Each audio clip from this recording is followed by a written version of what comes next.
Hey, what's up, everybody? Welcome back to the Dean Rogers Show. Today, we've got two special guests, husband and wife. I can't wait to dive in. Their story's too good, and I'm excited. So, Glenn and Amber Schworm, welcome to the show.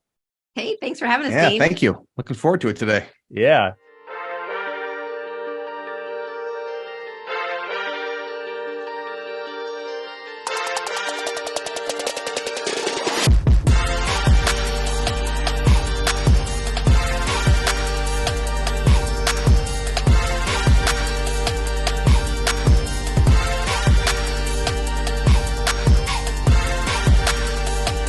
You guys are at the beach on the East Coast. I'm on the beach on the West Coast.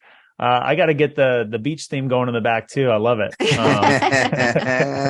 Yeah, It's good stuff. it's good stuff for sure. Yeah. Well, I'm excited to dive into your story. I mean, you just gave me a glimpse of it, and I think there's just so much goodness in it that's inspiring for others. So I can't wait to get in.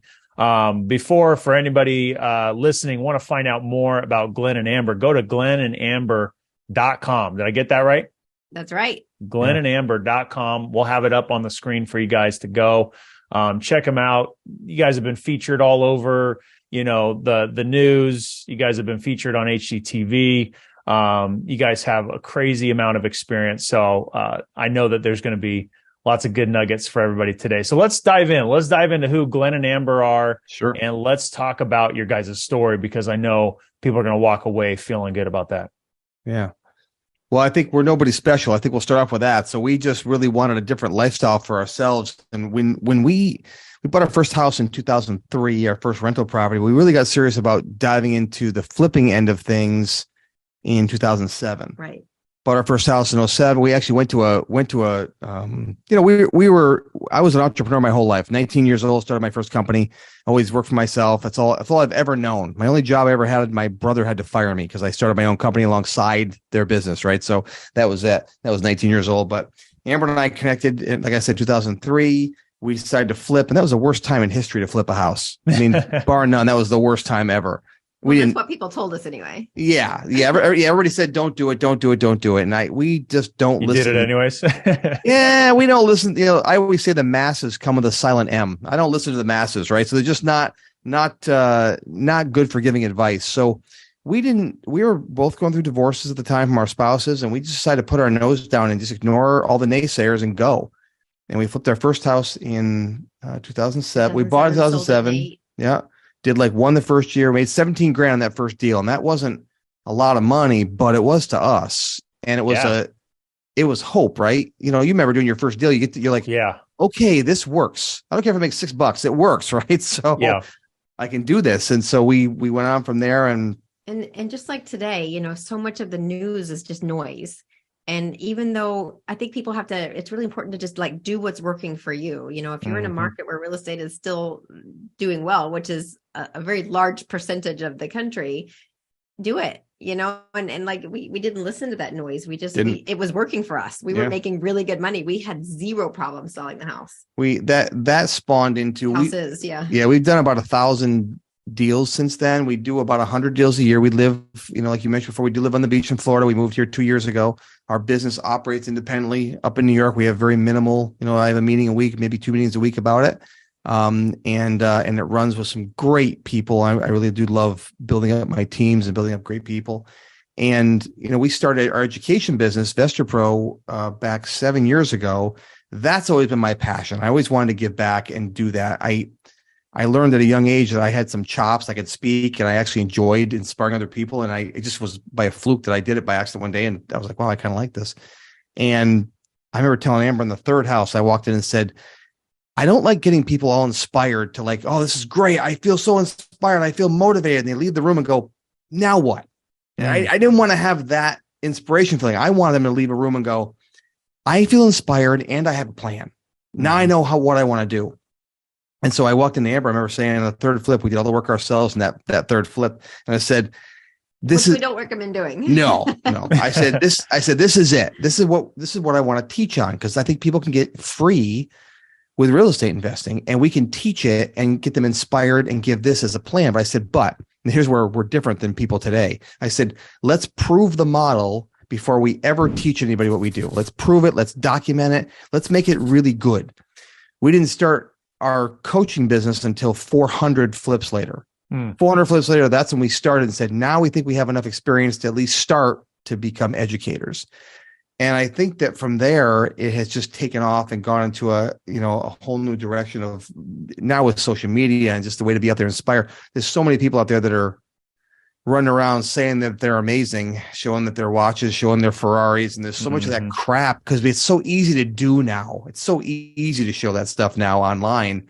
And, there's people that rent Ferraris and rent a fuselage. Yeah. A ripped open fuselage to show they have a private jet, but it's not even real. Oh my God. There's so much false crap that we try and be a beacon of light inside of all that crap. We've been around for a long time, been through recessions. We've been around a long time and done it. So I think even through all that though, like people get a little overwhelmed with how many deals that we've done, for example. And it sounds crazy to us too. I hear that number. I'm like, what? But it started with one. And I think that's the thing I love. One of the things I love most about real estate and people that are wanting to get into it is you don't need anything special. Like we were just talking before this podcast here, you Googled it and found a mentor.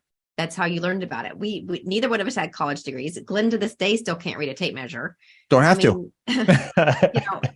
And I was watching a podcast this morning and the guy said, you don't need a degree. You just need to be able to hire people that have one. That's right. to do the things that are important in your business. And so, but I love that about real estate because it doesn't matter where you are in your life. It doesn't matter if you're a man or a woman. It doesn't matter if you're old or young. It doesn't matter what your background is. Like if you have the drive and the hunger to do it, and you realize what an amazing vehicle that real estate is for, not only your immediate income, but also your long-term wealth.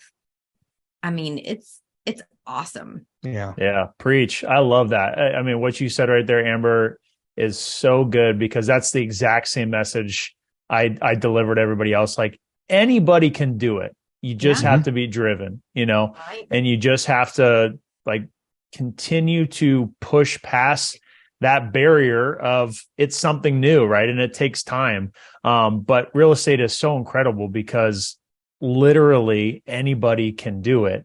And there's like no barrier to entry. Right. None. There isn't. People's self-limiting beliefs and fear. Your only barrier is you. Yeah. That's the easiest limiting belief is I don't have money. I can tell you when I got started, although I came from the NFL, going into corporate, living in the San Francisco Bay Area, really expensive, money dried up fast. And I didn't, by the time I started real estate, I did not have money. I can tell you right now, I learned how to find deals and then the deals turned into money. Right. Yeah. So, I would have believed the same thing. Like I'm not an investor. I don't have a bunch of money to buy a house cash. Like who am I trying to pretend to be? But that's not the reality. You don't need to have that. So we didn't have money. We were $80,000 in credit card debt when we started. Yep. Like we had nothing. Crazy. I think we were sleeping on an air mattress. I think people that come out of desperation many times are the best. I think we have such an appreciation for, you obviously were successful in the NFL career and the corporate America. Then you had to start over. You out of money. Start and say, all over. Okay, So you had that experience. I think the people that build themselves out of adversity, I think are some of the best people. I think we're also the people that like to give back the most because we know what it's like to suffer. Yeah. And we want to help somebody else suffer less. They're going to suffer. I was buying groceries at one point on a Target credit card. All the credit cards were maxed out. No more money in the bank. I need groceries and food. I got this Target credit card that says 0. I'm using this. You know what I mean? Yeah. Got to do what you got to do, man. I know all about survival in the early days for sure. So how'd you guys find real estate? Why real estate? How'd you find it? How'd you get into it? I've always loved real estate. I bought my first 2 houses when I was 19 years old. I bought 2 simplest. This is back in 1990. And so I was 19 or 20, wherever I was. And so I bought these 2 houses. They were a simple assumption, no credit check, no nothing. And I remember my grandma gave me $50 for a Christmas gift one year, and I used that towards getting the house closed. Well, I consequently lost both to foreclosure. I lost them both. I went through a bankruptcy. I had my first business was an alarm company. I started at 19, and I struggled to try and figure out, they were in the ghetto. They weren't great. They paid me cash. You really shouldn't give a 20-year-old kid cash. Or I think I just turned 21. The bar would let me in with all your friends. You can't get $1,000 in cash for rent and then go, I wasn't smart about it. I didn't have a lot of education. Didn't have anybody in my family that had done it before. So I'm like, I'll just pay the mortgage later. And later never came. I ran out of money. So I ended up losing those houses. And so I always was dabbling in real estate. Always. Like my friends were flipping. I'd help them. My brother-in-law at the time, I was helping him flip houses, just talking about it and ideas. And he's like, man, you know a lot for not doing this a lot. I go, I know. I've studied a lot. I bought my first course when I was 19. And then Amber and I got together and we actually bought what was the guy's name? The course we bought. Tall guy, gray hair. You know him. Been around. He passed away, but I'll think of it in a minute. I can see his face. He did TV infomercials forever. You know him. Oh, yeah, it's gonna drive me crazy. Carlton Sheets. Carlton Sheets. Thank you. Yeah, Carlton Sheets. And so we bought that. We bought a course from him, and then we ended up upgrading to like a $5,000 coaching package. And we did that. We bought our first rental off that. And so then we like, okay, let's see. And I was my own landlord at the time because Amber wasn't living in the area yet, and that sucked. Like being a landlord sucked. And I was like, I don't want to do this. This is terrible. So the idea of flipping came along, and Amber wanted to flip. She likes taking things that are ugly and making them pretty. I always say that I'm a lifelong project for her. Well, but so that's I did. I like the idea of being a landlord didn't appeal to me at all. Now, if I knew what I knew now, that's the one thing in our business we would have done earlier was start our rental portfolio. Because at this point, we do still flip houses because sometimes that's just the best exit strategy, and we may need it for the company's cash flow or whatever. But I want to hold on to as many as I possibly can. Right. But in the beginning, I wanted to flip. And so we went to this little, it was called Knowledge Network. There was this guy doing a bird dogging. He was teaching how to flip houses, right? Yeah. And so I think there were 8 people in the room, and it happened to be date night. We were going to go out after. So I'm all dressed up, and we're sitting there in the front row of 8 people. And the guy goes, now to be successful in real estate, you have to go into houses that she'll never go in. And he pointed at me. We hadn't bought one house yet, but I was thinking to myself, buddy, you have no idea who you just pointed at. That girl will crawl through doggy doors. She'll do whatever she has to do to get this job done. I happen to know. I've shoved her into many of them, so I know. So, but like we're talking about self-limiting beliefs, and that's what holds people back. I mean, that moment right there could have made me doubt myself even more, and could have made me go, maybe I'm not cut out for this because of, who I am or the way I look or the way people perceive me or whatever. But I think one of the switches is that I use that as fuel and said, screw you, you don't know me. Yeah. Right. And consequently, we ended up blowing his doors in because he's still in the area. He's a realtor in the area. He did probably a handful of flips. We've done 1,000 in that same city. And counting. But like, how dare you like judge a book by its cover and judge me that way? Yeah. And say that in front of a whole room. But it was good. It was okay because it added fuel to my fire. I always knew. So my first company, Dean, was an alarm company, and I sold that not for a lot of money, maybe $150,000 or something a while back, but it had residual income, and I knew that I could charge somebody $20 a month for their alarm system to be monitored by alarms, and it would cost me $3 a month.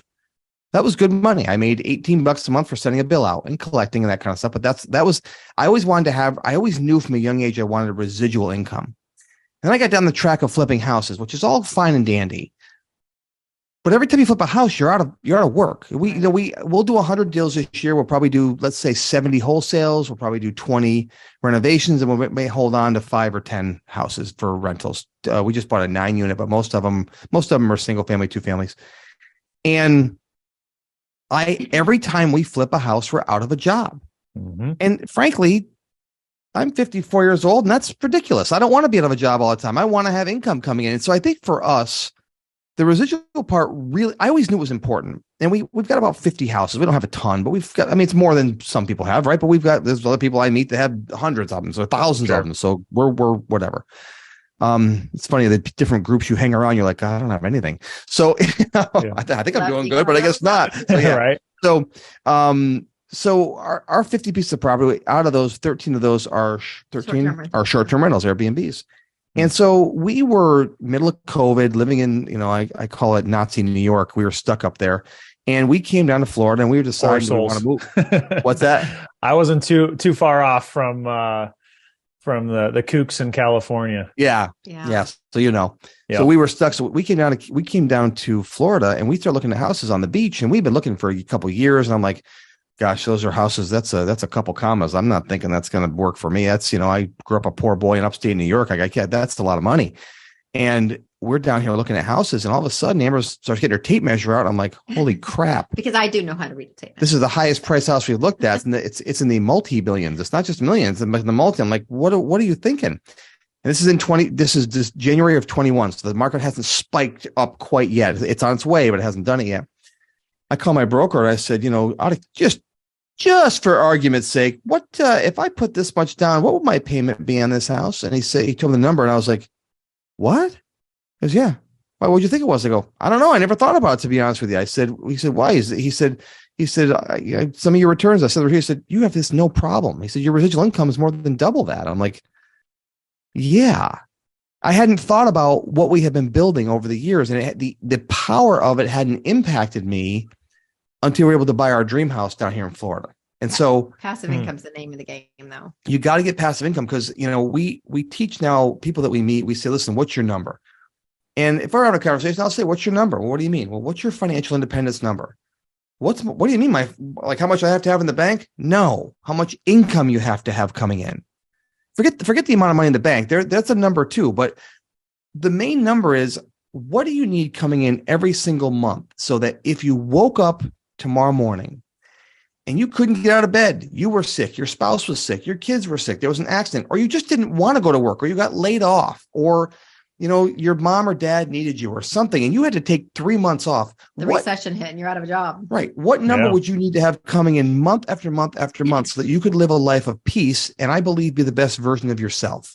And I say that because I don't think that money will make you happy, but I know that lack of money makes it really hard to be happy, because you're always focused on it. And I'm not saying you have to be broke. Like people say, well, I'm not broke. I didn't say you were broke, but I bet if you sat down and thought about it, how far are you away from being destitute? Most people are 2 or 3 months away from losing everything. So if you don't have income and you have a job and you lose that job, you lose that income source. If you're flipping houses, if you don't have your next house to flip, you're out of money. If you break both legs or have a bad accident, you can't do it, or one of your family members needs you for several months and you can't do it, what does your financial situation look like? And I think you have to be honest with yourself about that, because if you're not honest, you can't fix a problem. But we know, because it happened to us. It was 7 years ago, and our son was born and almost died. He wasn't supposed to make it the first night. Amber was hospitalized for 6 weeks. He was hospitalized for 3 months after that. And we literally had to walk away from our business for 6 months. And I remember walking to my team and saying, guys, it's up to you. And I said, I'm going to be with my family. And we did. And we walked away, and they bought like 20 houses during that time. So we had built a business that was producing passive income. The next level of that is to build houses that produce passive income also, that you're not a landlord for, to give you peace of mind. Because I just deem, for me, I don't know, I just believe you can be a much better father, husband, friend, son, mom, daughter, better human being, not because money makes you happier, not because money makes you better. It's because when you can not focus on it all the freaking time, you can focus on other things. You can take the focus off of, hey, I don't have enough saved for retirement, I got to work harder. Now, again, I'm not saying you're broke, you're saying I got 300 grand in the bank and I just realized I have to have 10 million to even live the life I want to live now, 20 years from now. And that's not even a BS number. That's for real. And so you start looking at those numbers, you start getting scared about it and say, what if you could go out there and just buy a handful of short-term rentals? What if you bought 5 short-term rentals? That was $10,000 a month. What if you start buying rentals at a rate of 5 or 10 a year alongside your current job? And in 5 years, you all of a sudden are making $50,000 a month in income, so you could actually do what you want to do with your life. And who would you be then? That's the number that we're trying to get people to focus on. And even if you're doing okay, but I mean, a lot of our society lives paycheck to paycheck. And I got to say that, even if you're pretty comfortable, it sure is nice to just not have to worry at all. Like, if you want to order the expensive thing on the menu, or if one of the kids in your child's class can't afford to, go on the field trip, to say, hey, I'll sponsor them, and not have to think about how is this going to affect my monthly income, hey, you see, you go shopping and see something you want that's may have before been out of your price range, or you had to ask your spouse about it. Like, that's a nice feeling to just be able to do what you want without the stress. And Glenn and I aren't flashy. Like, you're not going to see us in the Rolls Royces and the fancy watches and all that. Like, we value family, we value experiences, we value being able to help other people. And he's got a saying at the workshop that's, money makes, because a lot of people have self-limiting beliefs about money. Money's the root of all evil. Money's going to make me a bad person. And the saying is, money makes you more of what you already are. Yep. If you're a good person, money's going to make you, I don't want to say a better person, but you can be more charitable. You can do more good things for other people. If you're a jerk before you have money, you're just going to be a bigger jerk with money. Yeah. Oh, yeah. It accentuates who you really are. Yep. It does. It really does. I love that. So, I mean, where do you guys go from here? So you guys got your business going. You guys created more freedom and lifestyle. How have you guys really honed that in? I know you guys are helping teach people how to do this as well, but like, how have you embraced that? And what has it allowed you to do in your own personal life to create those freedoms, right? I mean, bought a dream house in Florida. That's one step there. But like, what are some of the other things that you guys have been able to do because of that? It's funny. I was just having this conversation with one of our coaches. And he brought to my attention that we have choices now that a lot of people don't have, because we don't have to go to a 9-to-5 job. And like, I'm really passionate about helping moms, for example, and because moms, I think, have so much on their plate. So many moms have to work now. So, not only is she doing that, maybe working a full-time job, but she's still probably taking care of the majority of the house and the majority of the kids, and just, being taking care of the husband, taking care of the husband, that's a full-time job.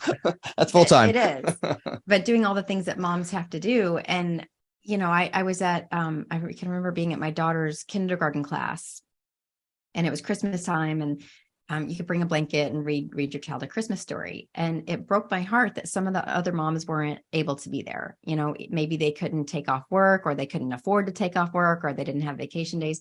I know they wanted to be there. And of course, I scooped up those kids and put them on my blanket, and we had a great time. But I know those moms wanted to be there. But to be able to have choices when you have freedom, and, in the beginning, I don't want to make it sound like it was this way from day one, because in the beginning we were wearing all the hats. Mm-hmm. Like, we were finding the deals, we were negotiating, we were doing the project management, we were doing the accounting. Like, we were wearing all the hats, and we were grinding. Clean the toilets. We did it all. And, but as your crawling business through doggy grows, doors. Oh yeah. Oh yeah. Literally. Broken windows. Allegedly. But as our business grew and we were able to delegate those kind of things, and not have to wear those hats, and have more freedom to really be ourselves, and to have more time for each other, and more time for our children, and more time to do the things that are important to us and that we value. But I kind of lost sight of that. And that's what that coach had to remind me of, is you have choices that other people don't have. They don't have the choice to take off work and do that with their kid. They don't have choices to, I guess they do, but it would have harder consequences than what we have. So I would say freedom gives you choices. It's not like the stress all goes away, because there's, not every day is rainbows and sunshine. Well, it is here in Florida, but not every day with work is full of that. There's still challenges that come up. There's still bumps in the road that you have to tackle, but it is more freedom. We had something funny happen just yesterday. So our accounting team, I said, let's get our personal finance were a bit of a mess. Long story, with an accountant we had to let go, and it got muddy for about 18 months. So we started getting some clarity. And yesterday we sat down. I said, okay, so we've got 5 companies, multi-millions, and so there's a lot going on. And then it came down to our person. I said, well, let's see what we do personally, because I don't take a lot of the company. Let's just see what we do. So I started looking. We've been tracking stuff for 6 months, and so we sat down, and the number that we spent last month is more than most people make in a year, just on stuff around our house we went on a fishing charter. That was a couple $1,000. We flew our kids in here. That was a couple $1,000. We fly places. We do stuff. We give to charities. We do these things. We do renovations on the house. Yeah, we did renovations. Yeah, we paid $20,000 or whatever on renovation on the house. And I looked and said, I actually had this moment. I don't know how you were brought up, Dean, but for me, I was brought up pretty poor, right? So for me to see that was my monthly spending And that's pretty consistent month after month for one thing or the other. I had to have a gut check. Like, is that right? Like, what the freak? Like, what am I? And so, you know, you get the Dave Ramsey in your head going, well, you better live way low. And I'm thinking, screw that, live way low, live big, large, like we have to expand what we're doing. We don't have a spending problem. We have an income problem if we think we don't have enough right now. And we weren't behind. We certainly still made good money last month. Besides that, but the point is, I had to get my own head around the fact that life has evolved for us, so we pretty much do what we want to do, eat where we want to eat. We're not extravagant. I don't fly by private jet yet, but that's a plan. That's a goal for me. That's a goal. That just is a big number. So I have to get used to. I have to swallow one big number at a time. But I think when Amber, yet's big. Yeah, I think with like Amber said, I think it's the power to kind of. I don't think about it.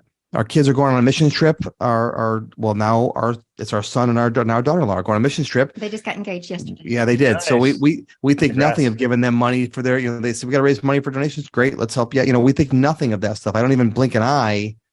And I'm not trying to brag. I'm just saying that we're at a spot where the income we've built and the business we've built allow us to do what we want with our life for the most part. I always want more because I'm that person.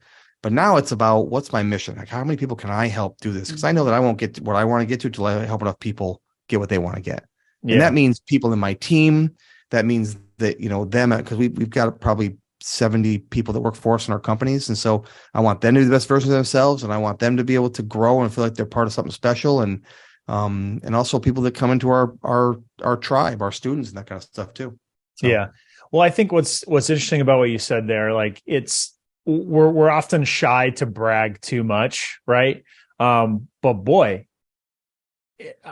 most people, yourself, myself, like the journey to get to where we're at now was just an unrelenting commitment and just effort to get to this point. Oh, yeah. And I know you mentioned about where you started.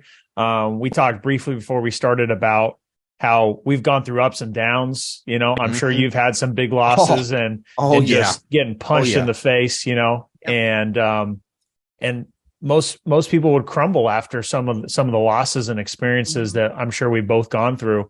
And it's not that we're any better. It's just that we were willing to get back up. Right. And we weren't willing to quit, weren't willing to give up. And that's the only way you fail, right? That's the only way. Right? Yeah. And it's the only way to overcome it. It's the only way to overcome it is to not give up, no matter how hard it is. So I think it's something we should all be proud of. Like if you've made it, you've accomplished, you've gotten past the threshold. I think it's important to share because people need to see that it's possible and need to see that it's worth it, right? Because at the end of the day, if it's not worth it, then why are we doing it for? Yeah. It's so funny when I did a talk not too long ago about wanting more. I said, I am cut from the cloth as it was a room of entrepreneurs. I said, just like all of you, we want more. Every time we get close to a goal, what do we all do? We move the bar. That's what we do, right? We say, I'm getting close to that. Let's move that a little farther down the road. Let's get more houses. Let's get more businesses. Let's get more income. Let's get more students. Let's get more. Everything's more. I don't know about you. That's the way my life is. I'm always wanting more. Yeah. I said, we really have to be careful to balance wanting more with being more. We have to make sure that we're a great husband, a great father. We're great to ourselves. We're great. We got to make sure that we have to be the better versions. So we're not just always seeking that next thing. We got to try and find happiness in the moment of where we are in life. And the more we do that, ironically, the more you focus on that, the more things come. So it's an interesting dichotomy trying to figure those things out, but it's a tricky thing. But once you realize the hack is you actually leveling up yourself, attracts more of the resources that you want, more of the opportunities that you want, more of the people that you want around you, right? So you really got to focus on leveling up yourself. But you teed me up for the perfect transition, which is balance. Yeah. And I'll start with the husband and wife dynamic duo. Like that in itself is tough. Being an entrepreneur is tough. Being married by itself, regardless of jobs, is tough.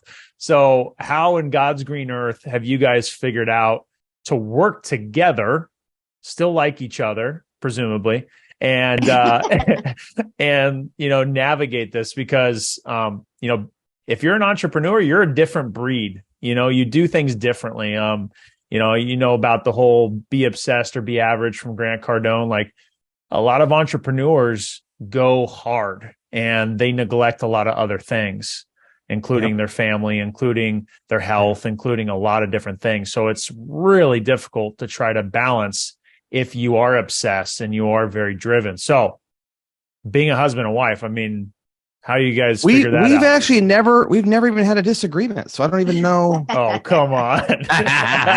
So I say that because we've had some knockdown drag outs. If we're talking open odds, we've had some knockdown drag out. I mean, just one of those, the only time we had, sex was hallway sex, right? Fuck you in the hallway. That's what we had. So that was what we had. So, it was, why did that just come on? Sorry. My cameras did some, we had to find our way. In the early days, we're both going through divorce from our spouses.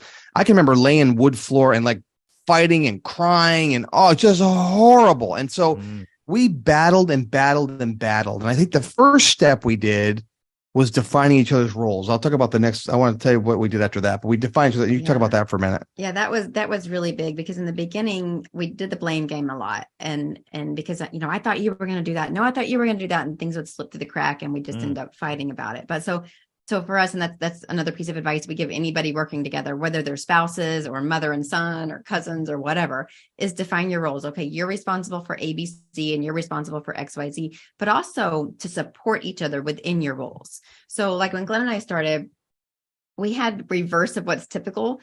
He did all the buying and selling and negotiating, and I did the project management. Like I hired and fired the contractors. I did the scope of work. I, manage the projects. And I was actually a much tougher project manager than he ever was. It never ceased to amaze me. We would go in a house and contractors would look at him because he's the guy. And I'm just some dumb blonde girl from Texas, that didn't know what she was talking about.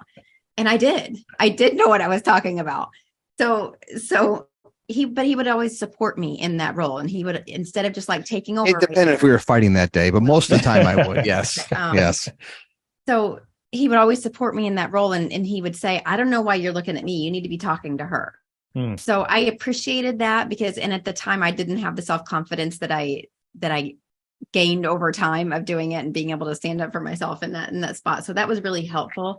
So that was important. The next thing I'll say that was a game changer for us was 4 years of therapy that cost $25,000 and lots of wine. Yeah. Like, that's really honest to God. We joke about it, but that's honest to God. We had to have a professional come in because we're about to kill each other. We had to learn how to fight fear. We did. Better. We were both nasty fighters, and it was not healthy for a while. We got close to the brink there a few times. Oh, if we added to that, we would not be together. Do you think what added to that was the fact that you were working together? Oh yeah. You hadn't figured out the roles. No space.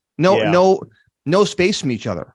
It was literally no space. It was her and I together all day, all night. And when you're fighting with somebody, time is your best friend. Stepping away from a situation is your best friend. If you got kids and stuff, sometimes time is just your best friend to just step away. But when you can't step away because you have a lot of money on the line, you have private investor money on the line you're using, and you have to get that job done, you just can't shut up sometimes. With us, like, you get mad, you get fighting with each other, and it's like, and the problem is you bring it home. It'd be like, hey, did you do the thing? What does that mean? Like, I'm a loser? You want to go again? You fight over nothing, and you because you're mad at what happened at work. And so we had to figure out how to stop doing that, and we had to have a professional help us. I mean, that was a big deal for us. It cost a lot of money. It was a lot of time. It was a lot of individual therapy as well as couples therapy. The individual was probably even more important than the couples therapy. Yeah, like you were saying, Dean, earlier, you have to like level up yourself. Yeah. They finally told her how screwed up she was, and how great I was. That's the way I heard it. And finally got through, right? That's finally someone heard me. So we are both type A's, and so that added to the conflict. But Glenn was stronger than me, like not physically, but like headstrong. Well, I think physically too. Well, physically too, but I didn't want to sound like I was abusive or something. But you're the one that's abusive. Are you kidding me?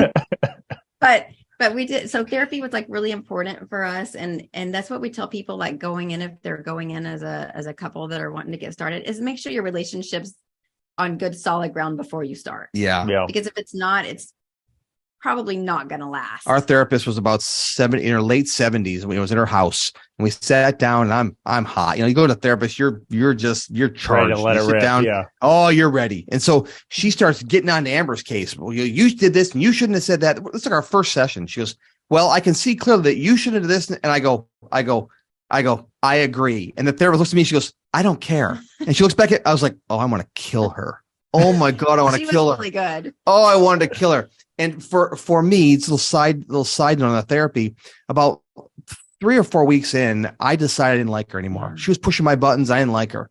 And during a session, I had an anger outburst. I got up and I slammed her door and I broke it. Ooh. I broke it. Like I took it like I made the door get ajar there or off crooked. And I left. I came back next week and said, I will pay for your door. I will fix it. I can get contractors. She said, nope, that's a cost doing business. She said, but that can never happen again. You understand me? I said, yep. She said, but that can never happen again. She goes, you understand me? I said, yeah, well, I'm not going to come back. I said, because you're not reaching me. And she said to me, fine. I didn't take my jacket off. It was middle of winter. I didn't take my jacket off. I sat there in the seat with my arms folded, just with the F you look on my face. And she said, the truth is, Glenn, I don't do it for you. I said, okay. She said, I do it for your kids. I said, okay. And she went on to talk about how you're setting a model for them of how to treat your mate for the rest of your life, and how to act and how to be mature. And they will do what you do, just like you probably do what your parents taught you through their actions, not through their words. So if I can change your actions, I can change the next generation of kids. So it's not about you. Sorry to tell you. And I didn't leave the seat for an hour. Never took my coat off because I was pissed off. I was sweating like a dog, but I didn't care. Yeah, you are. And I was going to be stubborn, but I ended up going back for 4 years. And she became a friend of ours, and we went there so much. She saw such a dramatic change in us. But had we not done that, we're not here today. Yeah, I don't think. I think that's a good lead in to just, whether you're a couple, whether you're an entrepreneur, like the journey of like who you become through the process is really what it's about. And if you're staying that same person, you're not going to grow in your business, and you're certainly not going to grow as you have to grow together as a couple. Well, as a couple and as an individual. And yes. But that journey that you take as you're going through your business, and you're getting up when you fall down, and you're hitting those roadblocks, and you're finding a way, through them or around them or under them, like that's the golden nugget. Like that's the real treasure at the end of the rainbow. Like who you become as a person, and as a mate, and as a parent, and as a friend. What I was suggesting was, before you corrected me, what I was suggesting was that if I'm growing and you're not growing, it's not going to work. Right. The couple, the relationship doesn't work if you're both not growing. You're doing this sometimes, but I think the other one should be reaching down and helping one be lifted up all the time when the other one's, up and that kind of stuff. So you have to be open to growing too. You do. Not everyone's open. You're like set in your ways and you back yourself into a corner. That's not going to be good for anyone. Even my 10-year-old daughter and I, like we're kind of button heads lately, and we're having just a little some power struggles. She'll like get that really stance and a look in her eye, but I have to soften myself, and I have to say, hey babe, nobody wins in a power struggle. Let's find a way to make this work. Yeah. So it's not. It's summarized. It was not easy. It was a blood sport getting through it, but on the other side of it, been the best thing ever. Been the best thing for our relationship, for our kids to see. We rarely fight now. We sometimes do, but we both know how to do it now. And I just learned how to say yes to her and shut the hell up a lot. Yeah, that is key. But what I'll say too, that is key. Yes to your part is very key. That's the most important thing. That's the right way to do it. What I'll say too is if you have a spouse and you're both working regular jobs, you're both in your own little canoe. You might be rowing in the same direction, but it's going to take you longer to get there. But if you're rowing together in the same canoe or the same rowboat, how much quicker are you going to reach your goals if you're both working in the same direction? Mm-hmm. So if that's something that's important to you, to reach your goals as a couple and get there faster, if you want to fold time, working together is great. Yeah, I love that, dude. I should have had my popcorn with me. This is my favorite part of the interview because I I've lived similar experiences, right? My wife's Mexican and Brazilian, so she's got a lot of fire in her. She got a lot of fire. Yeah. Yeah. And I'm fired up, go all out, Mr. Entrepreneur too. So, there's conflicting opinions and thoughts and energy. Sure. And then there's plenty of good times too, but it's interesting how to figure that out. And, as you two working together, I mean, holy smokes, especially with type A personalities. My joke is that my calling and my big payday is not in real estate. It's reality TV. Cause I got all the good, trailer trash, TV stuff ready to go right here. We live the same life, man. I get it. I've got a golden nugget for your audience though. So one of the things that was really helpful, for us as a couple and also in our business that we still use to this day, and you might be familiar with it in the mastermind that we're in together, but it's the PI index.